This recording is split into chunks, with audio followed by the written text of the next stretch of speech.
Ngiyale bingelela abathandekayo lonke ngegama lenkosi kulesi sifundo esekota lokugcina sokugqiba ikota lethu. Mina engikhuluma lani ngingumfundisi uGresham Mlilo. Ngizakunxusa engilabo ubana baziveze ngamunye wabo. Salibonani balaleli nababukeli, siyabonga ukubana uThixo asinika ithuba lokuthi sigqibe ikota sindawonye. Asivume nakhulume lathi okhulumayo ngumfundisi Mila Dube. Salibonani bantwana benkosi, mina engikhulumayo uMrs Zandile Ntombi Zanamu. Ngithanda ukulibingelela sihlobo. Sibonga inkosi evumileyo ukuthi sihlangane kusifundo sona lesi sakugcina. Mina engikhulumayo ngiElder Amos Maforo. Asikhothamisa namakhanda sibe lethuba lomthandazo. Baba usezulwini, siyakunxusa kusifundo sona lesi. Esikucelayo ukuthi sithumele umoya ongcwele ongasichasisela ngcono ilizwi lakho. Silifunde bese siphila. Ngumthandazo wethu ukukholwa egameni likaJesu Kristu. Amen. Amen. Ngithemba sibusekile kakhulu kuleli kota bathandekayo. Ngezifundo esiqondana lesivumelwano. Kunjalo. Sinanzelele ubona uJehova wenzile izivumelwano ezehlukeneyo kusukela isono sangena kude kube lesisikhathi. Leqisibona sizwisisile kubana kusivumelwano uma singafaka ibala elilodwa mbe isentence eyodwa uJehova obesifundisa ukuthi nansi indlela engalisindisa ngayo emandleni isono esasehlukanisayo loNkulunkulu esehlukanisa lezihlobo zethu. Namhlanje ke ngilokuthokoza ubana indaba yesivumelwano eyaphambili sikhangelana lempilo kusivumelwano esitsha. Impilo kusivumelwano esitsha. Mfundisi Dube, indaba impilo esivumelwano esitsha vele yona ichoni. Siyabonga mfundisi labafowethu lapha labalaleli. Nxa kuthiwa impilo kusivumelwano esitsha, kutsho ukuthi impilo ibike yabakhona kusivumelwano esidala esisifundileyo, kodwa le impilo ibilungisela impilo ebuya iphuphume isibanja kusivumelwano esitsha esenziwe nguJesu lo esifunda ngaye ukuthi nguye owagcwalisa isivumelwano asifaka endulo, enguye ngoba asiveza yena mathupha ngesiqu sakhe somzimba wakhe. So impilo enguKristu eyiyo eqedisa okwahlelwayo izolo ukuthi kusindiswe umhlaba wonke jikelele. Siyabonga. Kanti ke kuze kube lesivumelwano zanamwe kwakutheni? Mfundisi, izikhathi eziningi ukuze abantu bathi sesivumelene kuyabe konakele. uAdam lo Eva abazali bethu bona ensimini yaseEdeni wavumela uSathane ukuthi abe nguye umbusi wethu. uNkulunkulu ngokusithanda la ngothando lwethu wathi angisoze nilekele lisodakeni emanyaleni kaSathane. Ngizenza isivumelwano ukuze ngilikhiphe empilweni yobunyama ngilise kuJesu empilweni yokukhanya. Siyabonga kakhulu. Isivumelwano Maforo kumele sibe la njongo bani empilweni yethu? Siletha mpumela bani ekugcineni lesivumelwano? Njalo kwabanye sebetshila ukuthi kwangena isono, isiphetho sendaba sesivumelwano kumele silethe impumelo bani? Mfundisi, isivumelwano njengoba isitshilo udadewethu lapha uZanamwe ukubana sawona through abazali bethu sekoniwe kwaba khona ukufa. Ekugcineni isivumelwano siletha impilo. Hallelujah. Njengoba namhlanje siyangena sikhuluma ngempilo ngokugcwala kwayo. uJesu uyaletha impilo ekuphetheni abuyisane lathi. Dube, kanti impilo siqala nini impilo entsha? Impilo entsha iqalisa ngokuthi sihle sifunda uJohane lapha ngu10 verse ngu10.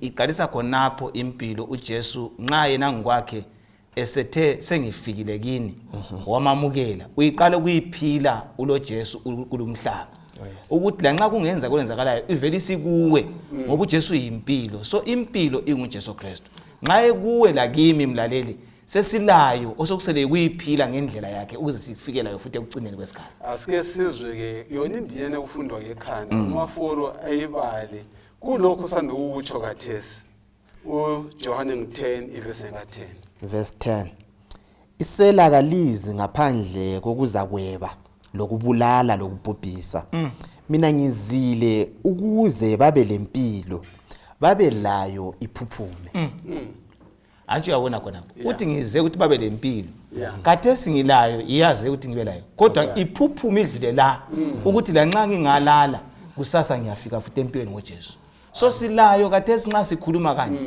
silayo nxa sikholwa nxa siphila kodwa kudinga ukuthi sivume uJesu ayigcine ukuziphuphume idlule igagazi lomhlaba losiye ekhaya awuzange ufike engqondweni zami ukuthi iphuphume kungatshoni sengiqitshela ngaphansi komhlabathi kodwa nxa esengibiza iyaphuphuma isaphuma ukuthi ukuthi ngaphandle kukaJesu impilo ngaba layo kodwa kayisompilo egcweleyo kayiphuphume esingakuthi vela sompilo impilo ikuJesu ikwethi mina ngiyimpilo yes uJesu uzile ukuze thina singasafani ngoba nxa ezile kuthi ukuthi ngemva ngale kwekulezinto ezingazinhle usezile uJesu asiphileni impilo ephuphumayo ngoba uJesu uzile ukuba thina sizophila impilo ephuphumayo lezi uSathane ukanye kwesinye isikhathi uyafaka ukwesaba kithi singayiphili impilo elokuphuphuma kodwa thina simele isibindi ngoba uJesu ngwakhe ngiyokhuluma lamazwi uthi ngizile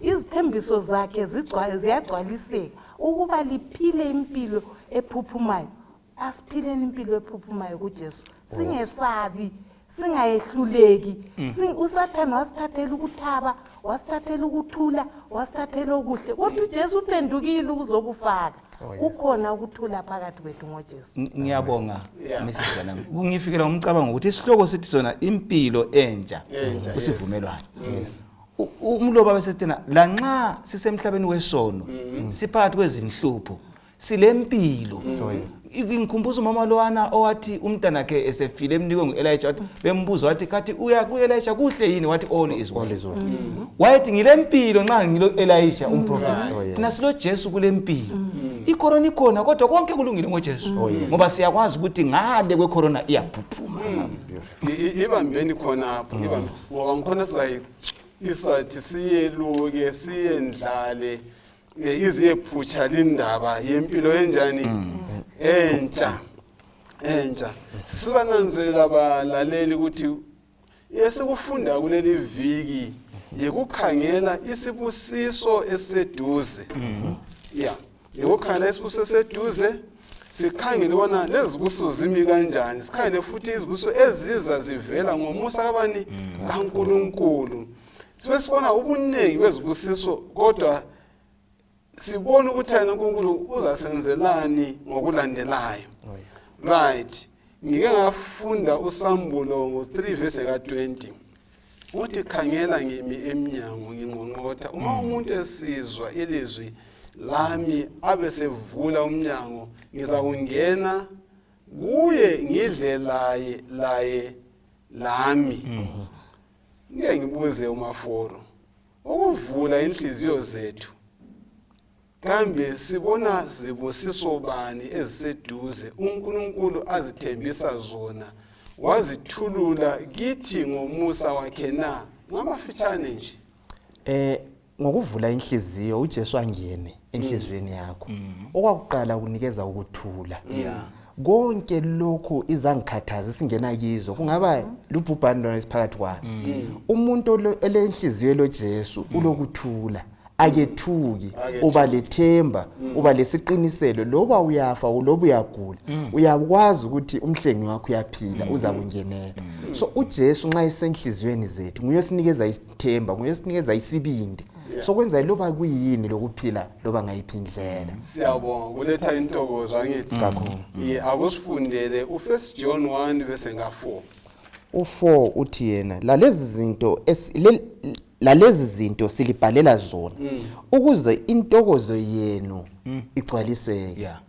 intokozo ninjani Igcwaliseke. igcwaliseke ekuqaliseni sikhulume ngani ngempilo egcwala iphuphuma ngithi bathi ngilombuzo zanamwe maqondana laleli ivesi kuyini okumele kuvele empilweni yabantu abangaphansi kwesivumelwano ongeke wakuthola kwabanye abantu sithambiso bani esiza kubantu abathwele nzima inyembezi semehlweni abo ya sithambiso bani esiletha intokozo entweni enjengale akulanto eletha intokozo njengoJesu.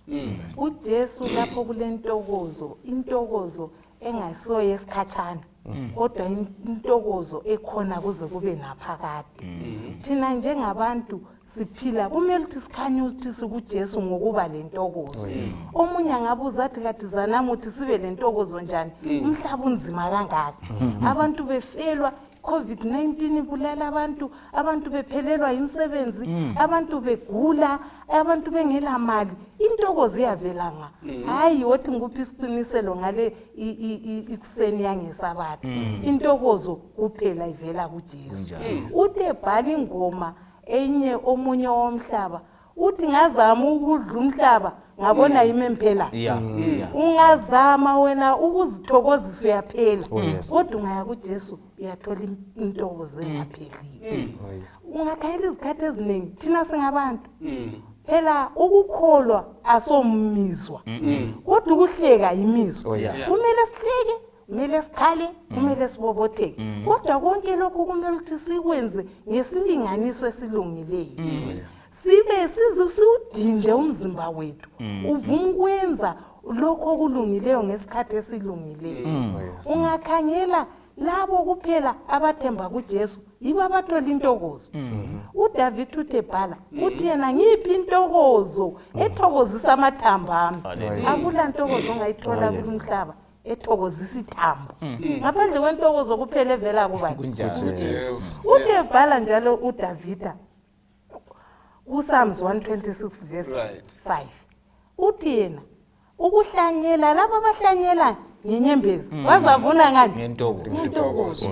Ungabe kunzima bazalwane sikhalo kwakathesi kodwa ekugcineni kwakho konke uJesu sinqobele esiphambanweni sizathokoza. Kwesinye isikhathi phela nxa ukhangele uyabona engani sihamba kunje singaba ngotshongo sathana hayi uJesu wasinqobela asithokozeneni ngoba ukunqoba kulokuthaba phakathi angaze mbone mnithimi yebhori winile Highlander ufice bedanile ufice bethokozile kathi thini team yethu eyayikhomandwa nguJesu yanqoba esiphambanweni asithokozenini ngoba singabanqobi lokho kwenzakala kungenzakala kodwa thina sinqobile esiphambanweni. Uthe sephilile uPaul echikachikile phela kuyachikwa kulumhlaba ukhona impi phakathi kobunyama lobuhle into azilunganga kodwa uPaul uthi selwile wama uthi ngilwile kuloku ngisengimeleleni umqhele wami ayikhona yena yedwa kanye lathi sizabe silandele izwi likaNkulunkulu. Asithokozenini bazalwane ukhona ukuthokoza omnye umhlabeleli uthi sizothokoza sesithwelini izinyana. Uyangikhumbuza umama lapha ukuthi uPaul amkhulumayo uthi thokozani njalo njalo. Ukhuluma njalo uPaul uya ejele uyakwazi senze yaqunywa. Uthi kodwa thokozani ngoba uyakwazi ukuthi ingaphakathi yami ilo Jesu owalengayo wathi yena lingesabi nxa ngikini impilo lilayo. So intokozo esilayo ayibambeki kodwa ikhona ngoba nxa ngilo Jesu ngiyakwazi ukuthi inhlupho zonke lezi ngizasihle kusuku kwelinye ilanga. Ibala leli ngesecurity joy elibhala lapha ulo J lo O lo Y uJ ubela uJesu u others uY yourself yekela uJesu abe phambili ubusukutshela abantu ngoJesu bafuqe wena uye ngokucina uzathokoza ungaziphakamisi Jesu angaphakama uza kuletha intokozo ekugcineni. Asifundeni ukuthokoza kuJesu ngoba uyintokozo. Xwalisisa mfundisi khonapho kanti yena uJohn wayebhala la wayelayo yini intokozo?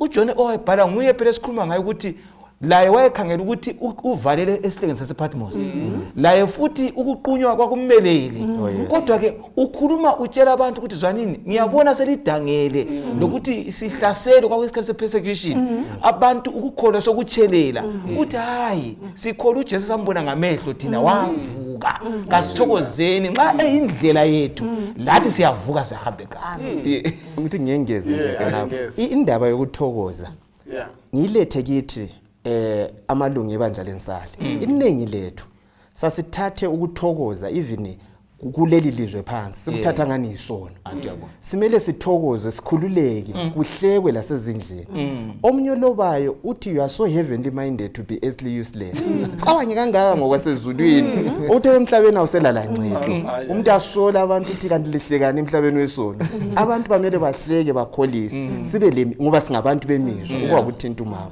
uqhakathekile ukuthi iSikristu sethu sibe njalo impilo yethu iphuphume kukhanye lobuso bethu bukhanya ukuthi ngabantu abasindisiweyo abalentokozo siyabonga kakhulu ukuselo vele ngizabuza umbuzo othona kulabantu abathi ungahlekani Maforo emhlabeni wesono ya umuntu omKristu awumela ngabonakala ehleka lenza kubothani ungamnceda njani umuntu usukuthilo phatle nxa ulokugcwalisa ngokugcwalisa singayiphambili mina engakutsho khona ukuthi uJesu esikhuluma ngaye nguye phela oyisisusa sentokozo othena nxa likimi lilokuthula umuntu lokuthula uyathokoza ukuhleka ikutshengisa ukuhlaliseka ukuthi ngaphakathi kwami kukhona ukuthula awuhlekeli usulu awuhlekeli kuhlakaza kodwa uhleka ukuveza intokozo layo so ukutshengisa isimo sakho ukuthi kulo Kristu kuqondile bazalwane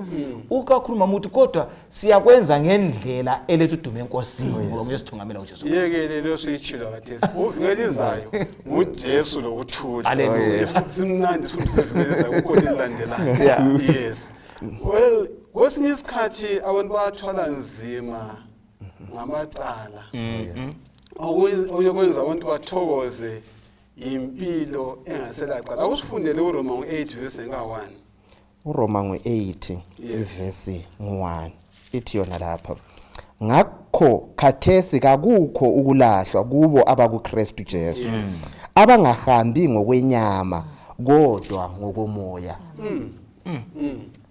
siyabonga Dube nxa ulalelele ivesi kambe ichoni ngamafitshane iBhayibheli bazalane likhuluma kuzike ukuthi umuntu osekuKristu Jesu umuntu osamukela uJesu ukugconwa lokuzeyisa lokuzwa umzwangedwa kakusekho ngoba uJesu uthethe wakukhupha kwaya kuyi nguyothi lethani kimi imthalweni yalinakekela ngithanda uPetro xa ibhala ukhuluma amazwi amnandi kuPetro uthena ku5 verse 7 wakuqala uthi lilahlele casting so uthena thatha unembeza wakho umjikele kuJesu ngoba uyasinakekela ivese kutsho ithona nxa singahambi ngokwemcabango yethu nxa singahambi ngokwezenzo zethu lenkanuko zethu sesihamba ngoKristu ngomoya oyingcwele asela cala la nxa usazi ukuthi kuwatshontsha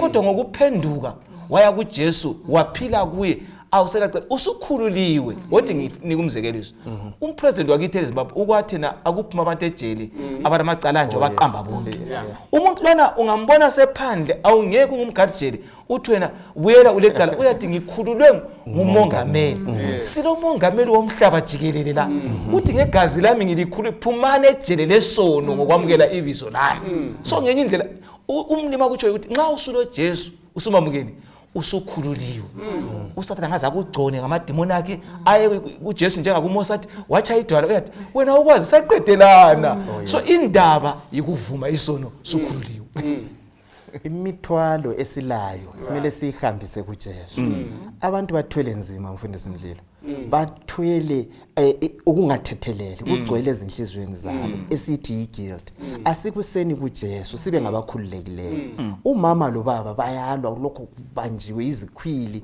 umzali lo mntwana umntwana lo mzali izizwe abantu babambelene izikhwili nxa ufuna ukuphila impilo lentokozo kuse komunye wakho uvume uzakhululeka asikuseni kuJesu siphile impilo engela sono uzabona indaba yentokozo igcwaliseka kuhle akuvumi ukuthi uthokoze ulalo ulokho ulesici ulento ekusindayo enhlizweni yakho uDavida Zanamwe wathathela uUriya umngakhe yes wabuye wambulala uUriya impilo yakhe yabanjani yabanjani izono zakhe zingathethelelwanga impilo kaDavida ayizange ibenhle ngoba vele akulanto enhle ngokuphila lesono kodwa ngemva kokube sehambile wavumisa umno sakhe kuJesu wathethelelwa nguye esithola uJesu sithi uDavida indoda enhliziyo yakhe ukuthi isono siyacitshwa siyacitshwa asivumeni ukuthi uJesu lamandla okucitsha isono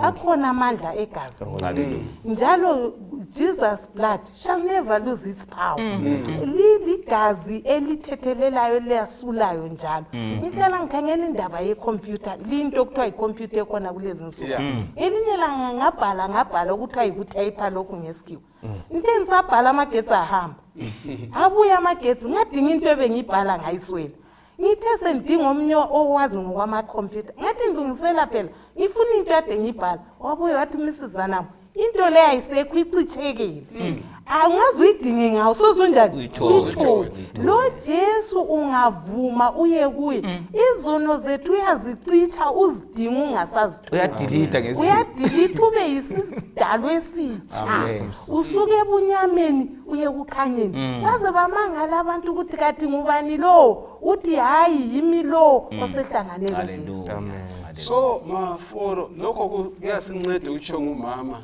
uma sivuma njengoba ukusho wena kokuqala nxa ungavumanga uyoma ngithi kakhulu ungaxwayisa njani abantu abathanda sebezibophela asibazi noma uzozibophela ngiyambona manje uzibheka ukuthi engakabulala abantu ngakwadinga somebody wakhulumisana ungabaxwayisa njani ngokuqhakatheka kokuvuma uchiye icala lakho kakhulu mfundisi ethina singabantu esibathi ngesilungu ama social beings siyamdinga omunye umuntu siyonana futhi ungawona hambe evuma utshela omunye umuntu ungabi lo mthwalo lawo kufika emzimbeni womuntu isigaba lapho ongeke wathwala okunye yikho Jesu sithi wozani kini nalonke sindwane nelikhathelele mina niza kuliphumuza uJesu nguye ongasiphumuza dinga othile uyemtshela wethule imthwalo yakho kodwa okukhulu esikuqhathekile dinga uJesu kule ngoma ethu dini udabukile na tshela uJesu abantu labo sibatshela abanye bahamba sebesixoxa bube wesi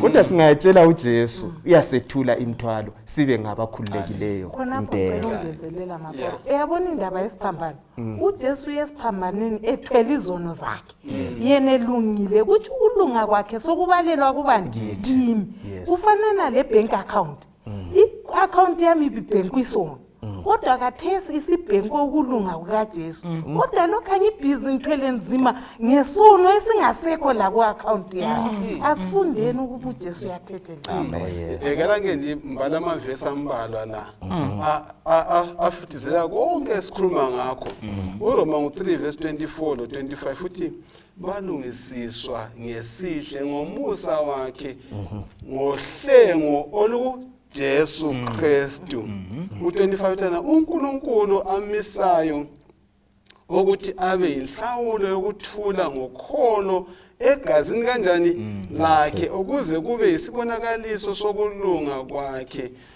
ngokunganaki izono ezenziwa ngaphambili ekubekezeleni kukaNkulunkulu singafunda sisiya phambili u2 Corinthians 5:20-21 la futhi uyaqinisa into efana ukuthi ngibalelayo yithi ngoba lowo ongasazanga isono wamenza isono esikhundleni sethu ukuze thina sibe yikulunga kwabani kaNkulunkulu. Iyaqinisa izithembiso zikabani zikaNkulunkulu esizitholayo ngokuvuma kanjani kwesono. Maybe ngabuza umbuzo owodwa kulokho. Kuyini okukhulula umuntu ekuthonisiseni onjalo kulokhu uSathane afika kunyenyeza ezinhlizweni zethu. Abantu abathwala nzima bethi mina isono sami sikhulu kakhulu.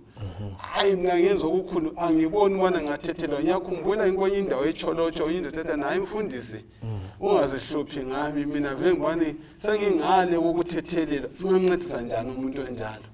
Ngamafitshane singayikhohleka yokudelete siqinisene naleyo. Igazi lika Jesu kalifani lolunye ulutho ongalulinganisa ngalo. uDavid ku51 ihubo uthena ngegezi ngehisophu yayisepa yalezo nsuku kodwa nikhuluma ngegazi kaJesu libomvu kodwa liyagezisa into ibe mhlophe njengeqhwa. So uJesu akutsho uthena lanxa zinganani uthi lanxa zibomvu awungeke usibonise sesibomvu kodwa uzama ukulinganisa ukuthi singaze sitshintshe sibe bomvu silethe kuJesu. So kakula umuntu ongathi sikhulu ngoba uJesu lanxa zibomvu lanxa ungathi zimnyama kumbe ungathi ziyinqumbi uJesu uthi zonke ngazithwala eCalvary ukuthi lethani kimi anti sinxusiwe bazalwane. Xa unxuswe nguJesu hambisa ubusumtshoti sengilethile uzabona akutshoyo ngoba kuthi izithembiso zakhe siqinisekile isithembiso sokuthi uyesula izizono zethu. Siyabonga abakhuleka abantu bayikwani uJesu Kristu. Akusifundele Ephesians 3 verse 17 kusiya ku19 ma4. Verse 17. Ukuze uKristu ahlale ngokholo enhliziyweni zenu ligxile lisekelwe ethandweni ukuze libe lamandla sibili okuqedisisa kanye labo bonke abangcwele ukuthi kuyini ububanzi lobude lokutshona lokuphakama lokwazi uthando lukaKristu olwedlula ulwazi ukuze ligcwalise ngokugcwala konke kukaNkulunkulu. Njengalokho ufunda maforo usinika mqondo bani okwazi lezi zinto ukuthi uKristu ahlale ngokholo enhlizweni zethu. Number 1 kungenxa yani sidinga ukuba lenhliziyo entsha njengoba nevesi uyibalile kambe abalenhliziyo entsha baba lempumela bani empilweni zabo na ungasinceda kanjani khona ku maforo? Iqiniso likhona mfundisi Mlilo ukubana kulohlupho inhliziyo le endala kulohlupho njalo lesivumelano lesisidala kudingeka izinto ezintsha. uJeremiah uthi yena inhliziyo ibolile yakhohlisa kambe mbani ungabayazi ngeke wabayazi. uDavid uyakhala laye uthi dala kimi inhliziyo entsha ngoba le ilohlupho olukhulu sihlobo esithandekayo ukuze sinqobe ukuze sibe lentokozo esikhuluma ngayo singene kusivumelano lesi esitsha kudingakala inhliziyo entsha inhliziyo evuma uJesu angene agxile ngokujula kwakhe anabe uJesu akuseyimi engiphilayo utsho njalo uPaul sokuphila uJesu. Yes. Mina ngithathekiswa indaba yokugxila. Ungakhangela into egxilayo impande. Impande ingagxila ibisa amanzi esihlahleni ibisa ukudla esihlahleni. So singagxila kuJesu asisoze sibe lekwashiyoka. Sizahlala sibahle sikhanya sicazimula ngoba sigxile empilweni enguJesu. Ungakhangela ungagxila ube lamahlamvu aluhlaza akumi khonapho aphinde amahlamvu aluhlaza lana enza ukudla futhi asebenzise ukukhanya ilight enguJesu ukwenza ukudla. So impilo zethu nxa zigxile kuJesu asisoze safana uzathanda into engathandekiyo umangala ukuthi hayi amantombazana labo mamazala bathandani kodwa ufica ungumalikazana othanda umamazala ngoba ugxile kuJesu uthi hayi amadoda kulezi insuku athembakalanga kodwa wena ukhanya uyindoda qho ethembekileyo engangeni kwezamadili engela ama small house ngoba uthembele kuJesu. Ama small house. Ngikholisa ibala leli elithona ukuhlala enhlizweni. uKristu ahlale isikhiwa dwell. Kuthiwa ngolimi lobhala leBhayibheli kuthiwa ukuthi settle in. Ukuthi ukuhlala aphelele uJesu permanence kaphumi so nxa sikhuluma ukuthi uJesu uhleli kithi bazalwane njengebhatshi uthi ngiyaligqoka ndikhulule singabe lesiKristu okuthiwa nxa sokutshontshwa njengesikhathi lesantu beganga othatha ukukwanisayo bakhohle ukuthi bangamaKristu labathatha sidinga uJesu othi abanye betshontsha uthi mina okimi katshontshe uJesu othi abanye sebehlamuka ukuthi mina kakuhlamuka kakustrayikwa ngoba nguJesu othi yena kwenza ukulunga kuhulumende ukulunga ebandle ukulunga ebantwini nxa usungulo Jesu akula lapho kuthiwa kulesici so kasivumeni ke uJesu ahlale permanently bese to grounded in love bese siba lothando olungenjengolo kaNkulunkulu okuthiwa lujulile zingayehla izono ziye ngaphansi zibe izike emanzini uyafika uJesu Kristu kuthiwa his love is wide ungaba lezono ezinde kanganani zinabuluke kanganani uyafika uJesu kumbe ziyaphezulu uyafika ngesiphambano sakhe ngasikhala uJesu Kristu sikhangele kule lutho olukhangele phezulu olinye luyaphansi olinye eceleni uthi umhlaba wonke ngiyafinyelela bazalana sidingela uJesu nguye umthombo wothando wakhona abanye njalo umfundisi Dube ngathi ngikhuluma lo mnyumama wathi hayi thina inhliziyo yangithi ivele ngiyosendo thina silomoya omubi ngakithi ukuthi abantu bazigcaje ngoSathani kangaka kodwa loma inhliziyo yosendo elomoya omubi akhona amandla uJesu yedwa nguye ongayikhipha leyo nhliziyo asambeni kuJesu singazigcaji ngoSathani ophakathi kwethu uSathani wehlulwa nguJesu ngeke ehlulwe lusendo ngeke ehlulwe ngama rice eswadlayo ngeke ehlulwe ngabangani kodwa ngoJesu kuphela uthembisile uthebhala kuEzekiel 36 verse 26 uthi nzalinika inhliziyo entsha ngikhiphe inhliziyo yandiyelitshe yona le inhliziyo embi elomuna ikhitshwa nguJesu amen kunhliziyo entsha kuJeremiya 31 sakhumbula Dube ukuthi kwathiwa umthetho kaNkulunkulu uhlala ngaphi enhlizweni kanti ke lo Jesu uthi ngifuna uhlala ngaphi enhlizweni okuveza ukuthi umthetho kaNkulunkulu ukhuluma ngothando uhlubone upheleliswa ngaphi enhlizweni yebo ngoba wona uluthando futhi anti eyakuqala emine ikhuluma umuntu ethanda uNkulunkulu lemiye isithupha umuntu ethanda omunye umuntu so ukuthanda lo mthetho lo Jesu into yinye enhlizweni yomuntu singumKristu opheleleyo kodwa thina vele ukuthanda sikuphiwani sikuthola kuphela kuJesu yikubona namhla bayachade benza umtshado omangalisayo kusasa bayadivorce kodwa ungaba kuJesu uba lothando ukuthi uthando lwakhe lungaka vela lumeje amen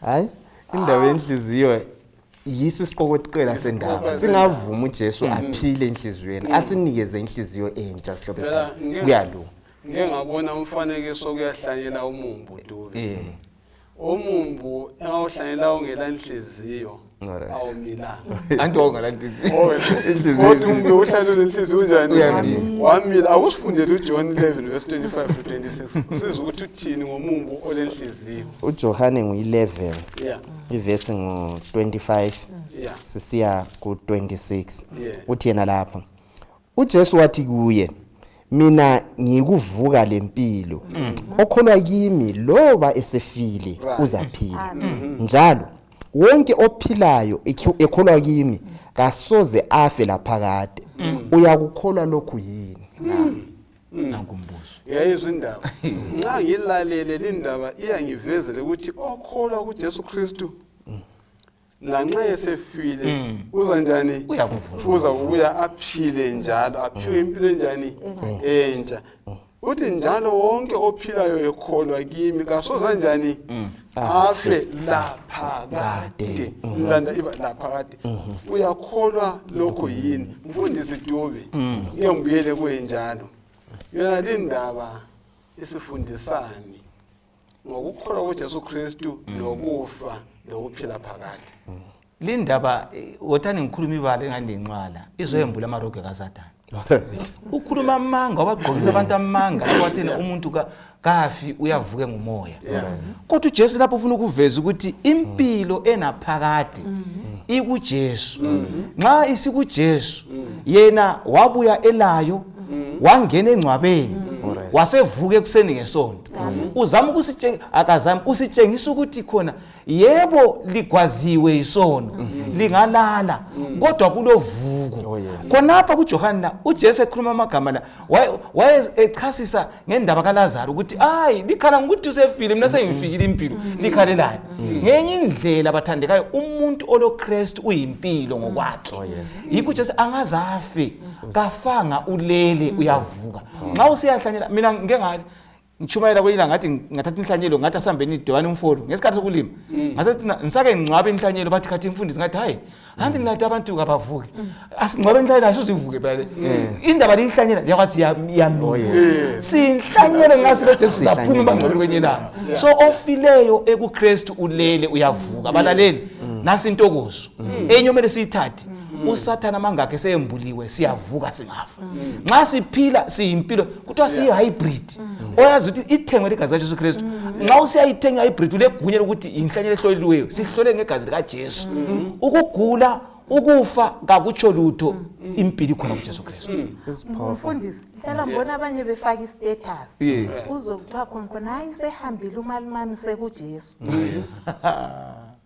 khonapho uthini ngalokho lapho kule iliphuthe elikhulu ngoba khonapho uJesu esikhuluma ngaye kahamba ngevili wangcwatshwa wavuka uThomas wahluma umuntu wathi kholwa Thomas wasehamba ingilosi yathi indoda elibona ihamba izabuya njengakhonoko yikho ethi ngiyini John 14:6 ngiyindlela indlela kaJesu kwakuhanje umuntu evili ukhanje ephila so wendlala ukuthi alihambi lingumoya liyahamba likhuluma vele kuthiwa ngumuntu ukukhuluma nxa umuntu sefile kulesidumbu akusela umuntu ikuswela khala kwenhlanhla kodwa umlimi uthi abafileyo ngabazi lutho baza kuphila kuphela ngoJesu bevusiwe so iqiniso ukuthi umuntu angafa uyamelela usuku lovuko kuthiwa umsebenzi ngo2 verse 37 usiyaphambili kuthiwa lo David ukhokho kaJesu ulokhelela kaJesu kulindele icilo liyakhala kathi manje wena zana moqalela ongazalanga Jesu uqalela uyezulwini indaba yokufa mfundisi Mlilo uSathana ubamba abantu khonapha xa kulento futhi esatshwa ngabantu indaba yokufa kuJesu isihlobo esithandekayo kulempilo impilo nokugcwala kwayo uJesu kuye akulampilo yokuboleka impilo epheleleyo egcweleyo uthi loba sifayo siza kuvuka siphile sihamba abanye bayaphila sibili kodwa bafile ngoba kabala Jesu olo Jesu nguye lempilo asithatheni uJesu sibe lethemba labethu abalale ngolunye usuku thilongo liyakukhala adabule isibhakabhaka uJesu abavuse baphile ingunaphakade othi nje ngibali verse egcwalisa umbuzo kaMama uJohane ngo5 verse nga28 lo 29 ithi yona ngoba ihola liyeza uliyeza kasonto ukuthiwa yipresent ngesilungu uliyeza ufuture ngithi ya uthi ngoba ihola linjani liyeza lapho bonke abasemangcwabeni akhona abasezulwini abasemangcwabeni bazalizwa ilizwi layo ya ngifuna ukubuza namuthi amabala la asetshenziswe lapha akhomba ukuthi impilo engunaphakade inini kumbe itholakala nini impilo enjani engunaphakade kulabo abaphila bekholwa kuKristu ya uJohane ngo20 verse ka6 lo 14 uthi ubusisiwe njalo ungcwele olesabelo ekuvukeni kokunjani kwakuqala phezu kwalaba ukufa kwesibili kakulamandla kodwa baza kuba ngabapriest bakaNkulunkulu labakaKristu njalo bazabusa kanye laye iminyaka eyinkulungwane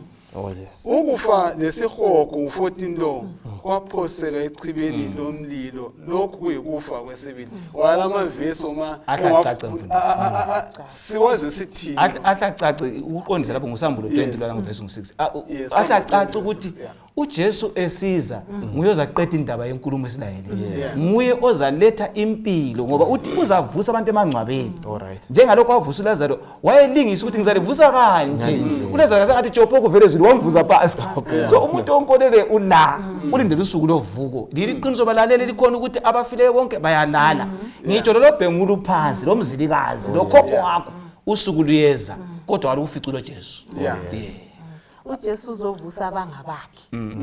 Asibeni kuJesu bazalwane. Ukufa sokusenze sesaba kangaka. Sure. Abanye baze benze ezinye izinto becabanga ukuthi abasoze bafe.